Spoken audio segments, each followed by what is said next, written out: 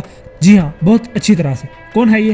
لیکن مسٹر بھاٹیا نے انسپکٹر رمیش کا سوال جیسے سنا ہی نہیں۔ وہ کسی گہری سوچ میں مستغرق تھے۔ پھر انہوں نے بڑبڑاتے ہوئے جیسے خود کو مخاطب کیا، بیچارہ ماندیکر، طبی موت سے صرف 1.5 مہینے پہلے ہی اس کا یہ حشر ہونا تھا۔ افسوس۔ انسپکٹر کو اس کی بات سن کر حیرت سی ہوئی، تاہم مستفسر ہوا۔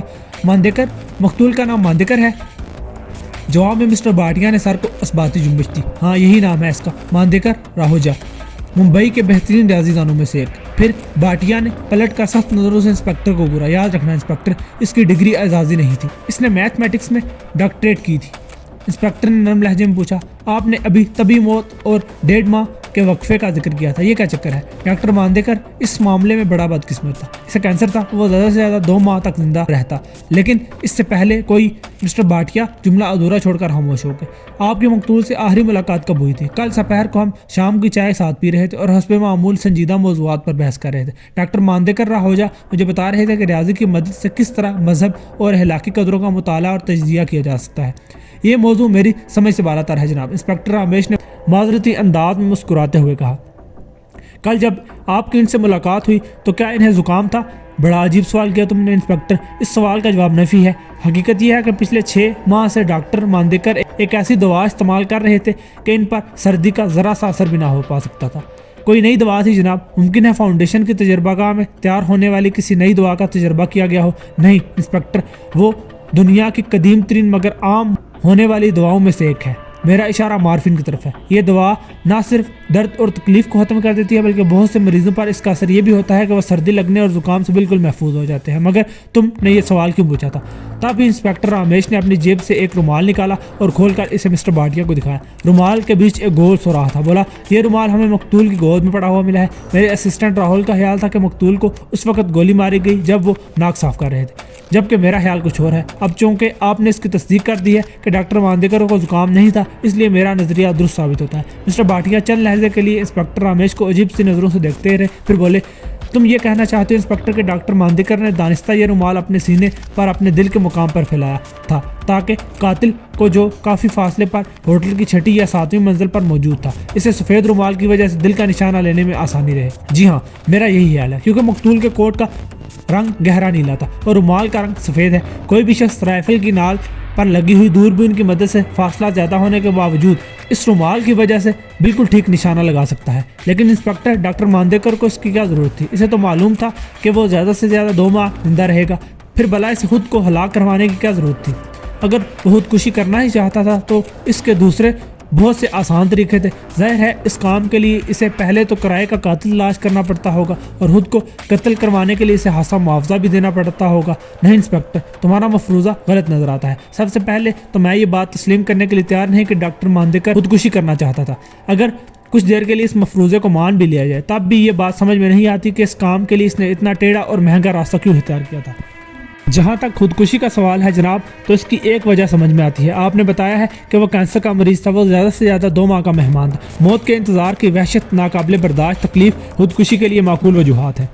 تمہارے دونوں خیال غلط ہیں انسپکٹر۔ بھاٹیا بے تاثر انداز میں مسکرایا۔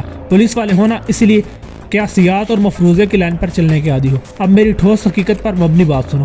پہلی بات یہ کہ ڈاکٹر ماندیکر موت سے دہشت زدہ تھا ہی نہیں۔ اس کی گواہی تو فاؤنڈیشن کے وہ تمام افراد بھی دے سکتے ہیں جن سے وہ تقریباً روزانہ ہی ملتا تھا۔ تکلیف کا سوال تو اسے تکلیف نہیں تھی، مارفین استعمال کرنے کی یہی وجہ تھی۔ ہاں، یہ ایک علیحدہ چیز ہے کہ وہ بہت کم کھاتا تھا اور بہت جلد تھک جاتا تھا۔ پچھلے چند ماہ کے دوران خاصا دبلا ہو گیا تھا۔ تب اس کی دوسری وجہ سوچنا پڑے گی، بیمہ پالیسی۔ کیا خیال ہے آپ کا مسٹر بھاٹیا؟ کیا خودکشی کرنے کی وجہ بیمہ پالیسی نہیں ہو سکتی؟ کچھ پالیسیاں ایسا بھی ہوتی ہیں جن میں طبی موت پر ورثاء کو بیمے کی دگنی رقم ادا کی جاتی ہے۔ مسٹر بھاٹیا سگار سلگاتے ہوئے کچھ سوچنے لگے، پھر انہوں نے آہستہ سر ہلایا۔ ہاں، ہم اس امکان کو